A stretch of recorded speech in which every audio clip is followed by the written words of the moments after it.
Bonsoir à tous, bienvenue dans Plus d'Actu. 9 mois après les élections, il n'y a toujours pas de gouvernement bruxellois. Aujourd'hui, les deux informateurs tentent de renouer le dialogue qui doit permettre, espèrent-ils, de mettre en place une majorité.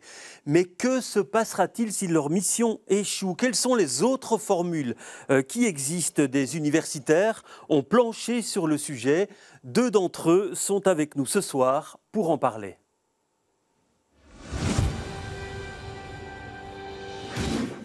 Voilà des invités que je vais vous présenter tout de suite, en commençant par vous, Céline Romainville. Bonsoir, vous êtes professeure de droit constitutionnel à l'UC Louvain. Et puis j'ai le plaisir d'accueillir aussi Guillaume Delvaux. Bonsoir, vous êtes doctorant en droit constitutionnel à l'UC Louvain et vous planchez dans votre doctorat, dans votre thèse, sur les institutions bruxelloises. Première question pour vous, Céline. D'abord, votre regard de juriste. Votre regard de citoyenne aussi, cette crise, elle vous dit quoi sur les institutions bruxelloises ? Alors donc, elle indique en tout cas une nécessité de réflexion globale. Elle souligne la nécessité d'une réflexion globale sur les institutions bruxelloises, même si il faut faire la part des choses entre les blocages vraiment politiques et sur lesquels nous, en tant que juristes, le seul regard qu'on peut avoir, c'est les obstacles ou les leviers ou les moyens de contrainte ou d'accélération de sortie de crise politique, et d'autre part, les questions plus institutionnelles. Et là, à ce sujet-là, nous pensons que le blocage ici pour la formation du gouvernement, c'est l'occasion d'une réflexion globale sur les institutions bruxelloises après, lorsque le déblocage aura eu lieu. Oui, mais dans votre document, le document que vous publiez, vous insistez aussi sur les conséquences que ça peut avoir, le ressentiment par exemple de la population. Tout à fait. Donc là, il y a des conséquences de la situation actuelle qu'il ne faudrait pas négliger. Et l'une des conséquences effectivement que l'on pointe, c'est le risque d'aggraver la perte de confiance des citoyens envers la classe politique. On sait qu'à partir d'un certain stade, les niveaux de méfiance représentent un problème en démocratie parce qu'ils vont avec toute une série de conséquences négatives. Et là, tout doucement, on commence à rentrer dans des zones critiques au regard de la confiance portée par les citoyens bruxellois dans les institutions politiques et dans le personnel politique et la capacité de ce personnel à se montrer réactif aux besoins, pour certains particulièrement criants, qui traversent le territoire bruxellois. Donc il y a ce problème de confiance et de confiance aussi dans la capacité des gouvernants à se montrer réactifs par rapport à certains problèmes qui touchent au cœur de la vie des Bruxellois. Oui, alors Guillaume Delvaux, ce que vous signalez également, c'est ça pourrait augmenter le risque d'abstention à l'avenir lors du vote. Une abstention qui, malgré le vote obligatoire, est déjà importante en région bruxelloise. Exactement. Donc, aux dernières élections locales, donc celles d'octobre 2024, on a vu qu'il y avait 20% d'abstention, ce qui est assez élevé quand on a du vote obligatoire. Surtout qu'il faut préciser qu'à Bruxelles, c'est des abstentions parmi les Belges qui peuvent voter. Donc, en fait, ça représente qu'une petite partie, par rapport aux autres entités fédérées ou au fédéral, c'est seulement une petite partie de Bruxelles qui vote. Et donc, si en plus il y a 20% d'abstention, ça fait que le nombre de personnes effectives de la population bruxelloise qui votent est assez réduit. Oui, alors on sent quand même de l'inquiétude dans votre document. Vous dites, par exemple, ça pourrait alimenter les choix protestataires, les choix antidémocratiques. On en est là aujourd'hui, vous pensez ? Alors c'est difficile de savoir exactement où on en est maintenant dans les taux de confiance actuellement et de méfiance envers la classe politique. Mais les enquêtes qui ont été faites avant la situation de blocage, les taux étaient déjà particulièrement bas, en dessous de 4 sur une échelle de 0 à 10 sur la confiance envers le personnel politique. Et ce que l'on observe, ce qu'on a tendance à observer dans les autres systèmes, systèmes politiques où les taux de confiance commencent comme ça à chuter, c'est des stratégies soit de désintérêt des citoyens pour la classe politique, d'abstention ou de vote protestataire. Et donc c'est un risque effectivement que la situation actuelle fait courir. Oui, alors c'est vrai que vous donnez toute une série de solutions qui sont possibles, mais pour vous, l'urgence aujourd'hui, c'est de former un gouvernement bruxellois de plein exercice ? C'est ça. Notre appel, c'est la solution gouvernement classique, on va dire, un gouvernement comme on a connu sous les précédentes législatures, c'est-à-dire un gouvernement composé de partis politiques qui a une double majorité au Parlement, donc qui est élu par une double majorité francophone, néerlandophone, qui représente cette double majorité. Donc ça, c'est la piste A souhaitable. À côté de ça, donc, on développe différents scénarios. Mais ces scénarios nous semblent, tant sur le plan des principes que sur le plan pratique, nettement moins souhaitables que cette solution A. Donc c'est pour ça qu'on appelle vraiment, surtout, un gouvernement classique, on va dire, soit formé. Mais si le constat, c'est qu'il n'y a pas d'accord politique qui est possible, eh bien on pense que ces scénarios, ou certains de ces scénarios, pourraient s'avérer plus bénéfiques que le vide. Oui, alors le constat, c'est aussi dans l'immédiat, il risque d'avoir des conséquences dans les prochaines semaines, dans les prochains mois. Écoutez à ce propos Philippe Van Parijs. C'est plus préoccupant, bien sûr, au niveau bruxellois, en raison de l'accumulation de la dette publique, d'un déficit qui ne fait que s'accroître, en raison de problèmes qu'il s'agit de prendre à bras le corps, à commencer par le problème de la sécurité à Bruxelles, en raison d'une série de réformes qu'il est important de faire à Bruxelles. Bon, ce que j'ai suivi de manière plus détaillée, c'est la dimension du régime linguistique à Bruxelles qu'il importe pour lutter contre l'exclusion, de modifier de manière urgente. Mais sur ce plan-là, comme sur beaucoup d'autres, on est bloqué en raison de l'absence de gouvernement. Et donc, pour moi, c'est effectivement, au niveau bruxellois, c'est quelque chose qui a une urgence plus grande, aussi en raison de l'imminence de ce que vont venir dire les agences de rating face à l'explosion de la dette bruxelloise. Oui, explosion de la dette bruxelloise, vous citez le chiffre, déficit écrasant, 1,6 milliard en 2024, un déficit qui pourrait se creuser parce que pour l'instant on dit ben voilà, on est dans les 12e provisoires. Pour vous, c'est une situation qui ne peut pas durer, les 12e provisoires? En tout cas, c'est une situation qui ne permet pas de faire une politique budgétaire et de mener des politiques publiques, éventuellement de réorientation par rapport à certains choix budgétaires qui sont pleinement assumés et décidés. Ouais, on rappelle, les 12e provisoires, c'est les sommes de l'année d'avant que l'on reporte. Ouais. Donc ça veut dire qu'on ne sait pas en fait développer de nouvelles politiques, avoir une vision claire des enjeux et adapter le budget en conséquence.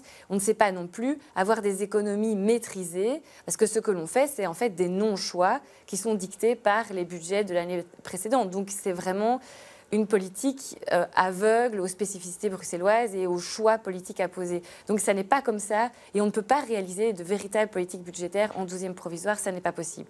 Donc là, il y a une difficulté et une difficulté d'autant plus grande que, comme le rappelait Philippe Van Parijs, effectivement, il va y avoir un nouvel exercice de notation de la dette de la région de Bruxelles-Capitale qui risque, en tout cas l'agence de notation, risque de ne pas trouver de nouvelles très rassurantes à se mettre sous la dent lorsqu'elle va évaluer la situation en région de Bruxelles-Capitale. Donc ça, c'est quand même inquiétant, parce que si il y a dégradation de la note, alors ça va avec une série de conséquences qui aggraveraient les problèmes en région de Bruxelles-Capitale. Oui, et donc, effectivement, là, 2025, le temps presse, puisque vous dites, pour négocier des restrictions budgétaires ou un budget pour 2025, ça va devenir très compliqué. 2025 pourrait être une année perdue, déjà.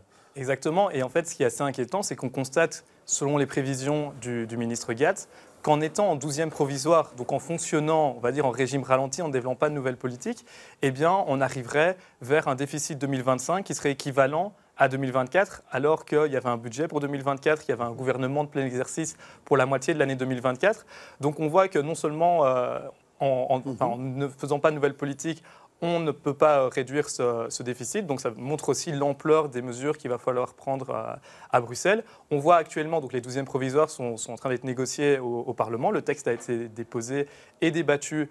Il a commencé à être débattu cette semaine en commission. Et on voit qu'on est obligé de faire des dérogations à cette règle des 12e provisoires. Donc normalement, pour un mois, il faudrait un 12e du budget 2024.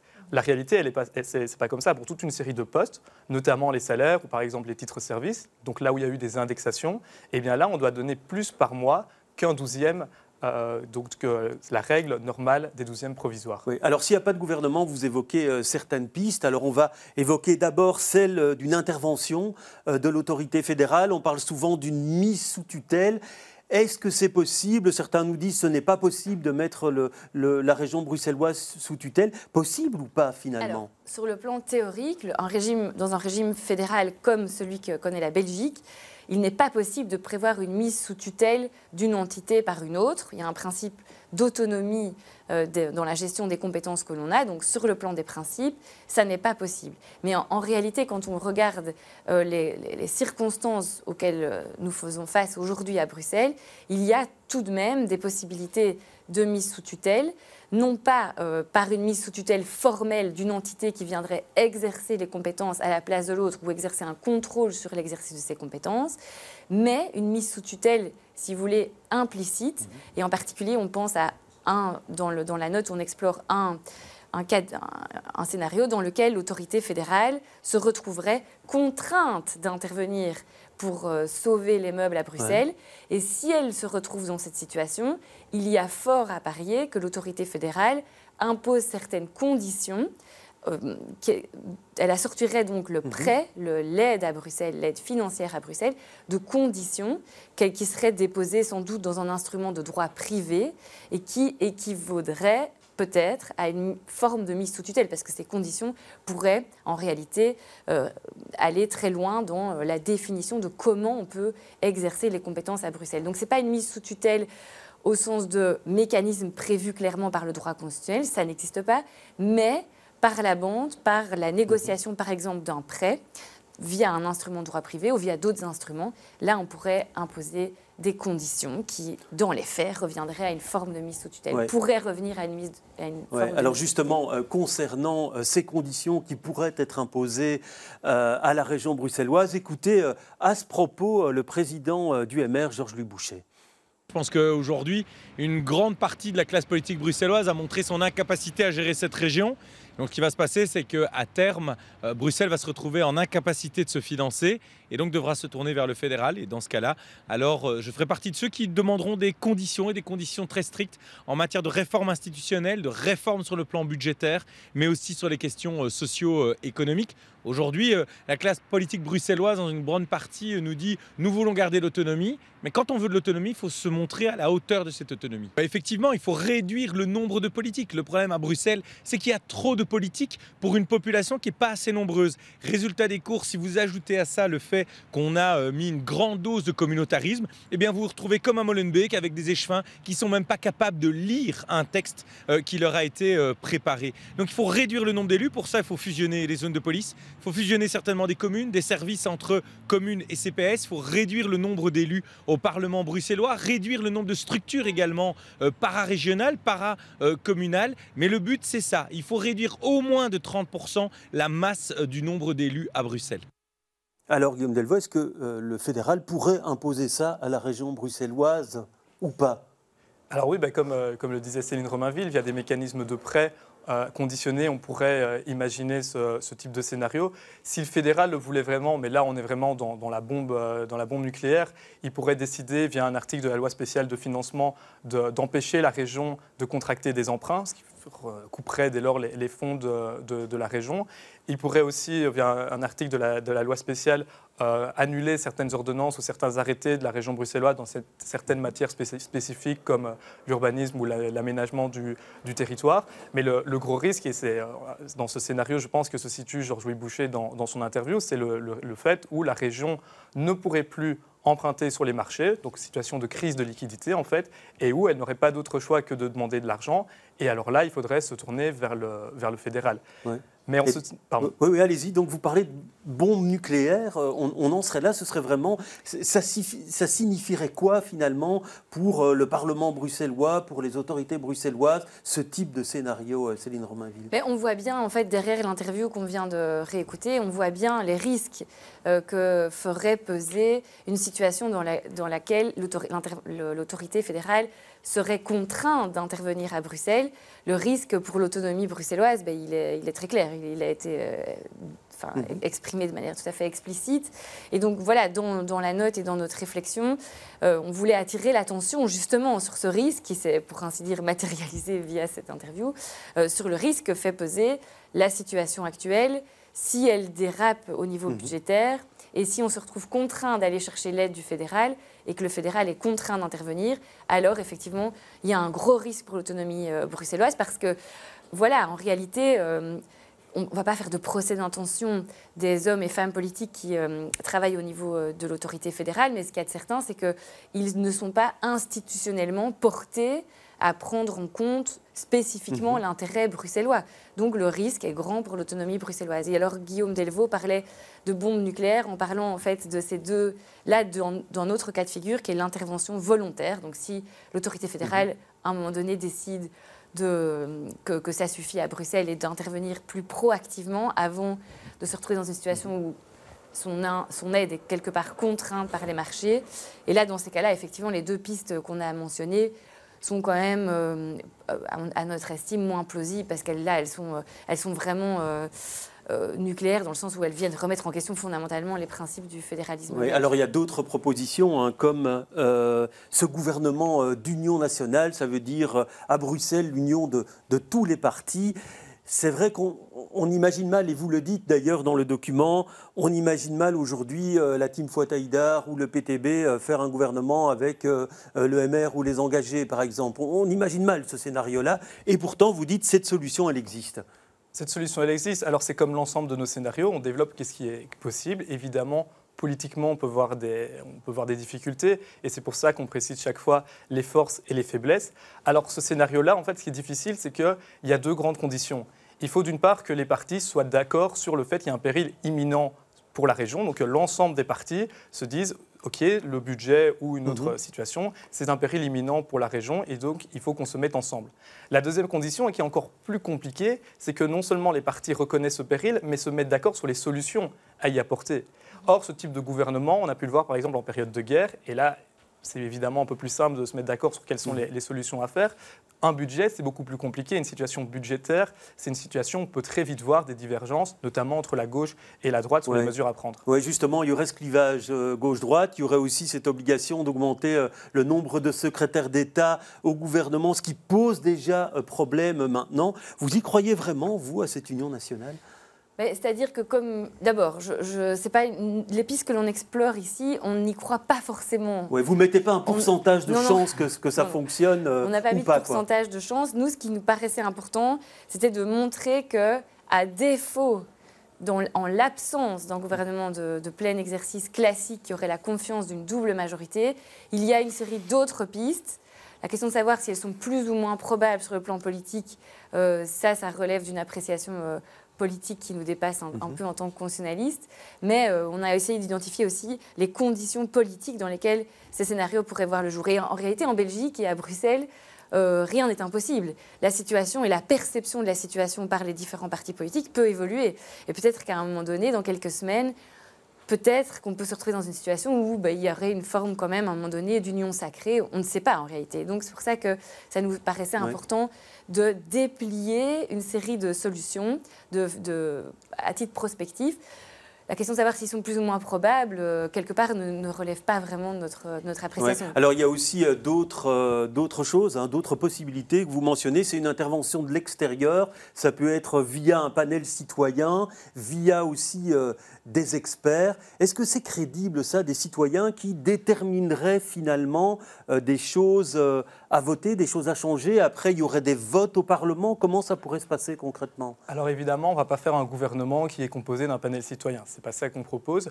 Le panel citoyen, pour nous, il peut avoir deux grands rôles à jouer. D'une part, il faudrait que des négociations commencent, mais si des négociations commencent et qu'il y a certains points bien précis, sur certaines matières régionales, sur certains points bien précis, il y a un désaccord qui empêche la formation d'un gouvernement, eh bien on pourrait dire on renvoie la balle à des panels citoyens, que ce soit des panels composés uniquement de citoyens ou des panels mixtes, donc des citoyens avec des élus, et que la solution soit trouvée à cet endroit-là. Donc en fait, qu'on dépolitise le problème. Oui, mais vous déshabillez le politique, en fait. C'est difficile à accepter pour un politique. C'est quelque chose qu'on a déjà vu, les panels citoyens à Bruxelles, c'est pas nouveau, les commissions délibératives. Oui, mais c'est des recommandations, c'est pas ça n'a pas force de loi, je dirais. Évidemment, c'est aux politiques de jouer le jeu dans ce cas-là, mais de nouveau, on ne présume pas de l'attitude du politique. Le politique reste mettre là-dedans, et c'est des pistes qu'on apporte. Et si le politique, à un moment, se rend compte que c'est une solution qui permet de passer au-delà de certains blocages, il pourrait se tourner vers cette piste-là des commissions délibératives. Mais de nouveau,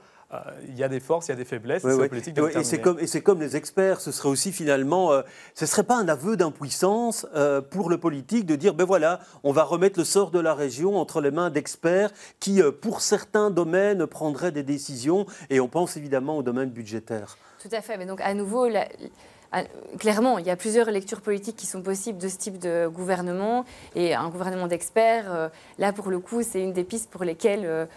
Au niveau des principes, c'est clairement une des pistes les moins souhaitables. Au niveau des principes démocratiques, le gouvernement d'experts, c'est très éloigné des principes qui régissent un régime démocratique. À nouveau, la question de la lecture politique, quelque part, c'est pas à nous de la faire, c'est à ceux qui ont les cartes en main, donc les acteurs du monde politique, les partis politiques. Nous, ce qui nous paraissait important de mettre sur la table, c'est qu'à un moment donné, voilà des pistes qui ont été explorées dans d'autres systèmes, dans d'autres États, lorsque des situations de péril imminent sont présentées et que le monde politique n'arrivait pas, pour plein de raisons différentes, valables ou pas, c'est pas à nous de juger. Vraiment, c'est pas à nous d'en juger de la légitimité des blocages, etc. C'est pas notre rôle de juger de cela. Mais par contre, on observe que voilà, c'est une piste qui a été explorée dans certains systèmes pour sortir de l'impasse.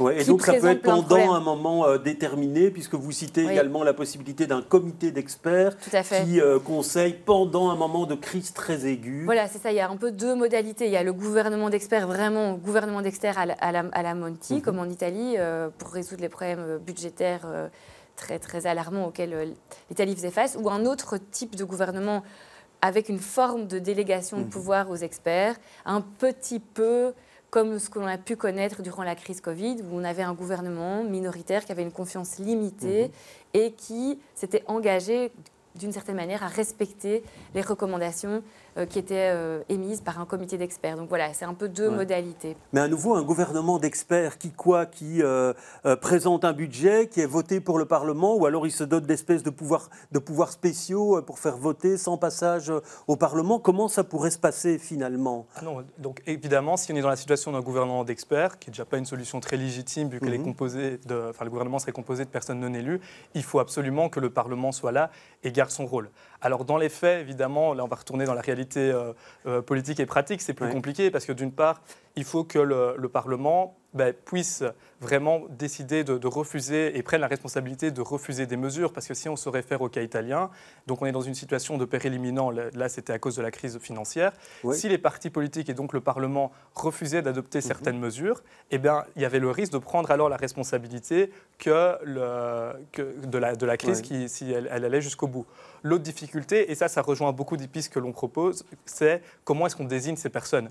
Parce qu'il y a évidemment la question de la compétence, mais dans un contexte belge où les partis sont fort présents, il y a le fait, quel lien est-ce qu'on laisse aux personnes liées à des partis ? Par exemple, est-ce qu'une personne qui aurait été experte dans un cabinet, même à 10%, est-ce qu'on considère que c'est une personne qui est trop proche d'un parti pour être considéré comme expert, quelqu'un qui aurait été candidat aux élections communales il y a quelques années, idem. Donc voilà, il faut voir aussi à quel point est-ce qu'on cherche un lien, à quel point le lien avec les partis peut être considéré comme trop fort pour pouvoir mettre quelqu'un dans un gouvernement comme ça. Et puis il y a aussi la dernière proposition, c'est ce gouvernement minoritaire. Mais là encore, c'est compliqué puisque là, le Parlement reprend pleinement son rôle pour les votes des différents textes. Hein. Oui, alors l'avantage du gouvernement minoritaire, il y a un double avantage. Ça clarifie le jeu. Les partis ne sont pas obligés de se sentir complètement soutenants d'un gouvernement qui est d'emblée déclaré minoritaire. Et un deuxième avantage, c'est que ça redonne un certain rôle au Parlement, puisqu'il faut aller renégocier les différents projets de loi, les différentes propositions d'ordonnance ici à Bruxelles, avec le Parlement. Donc il y a un double avantage.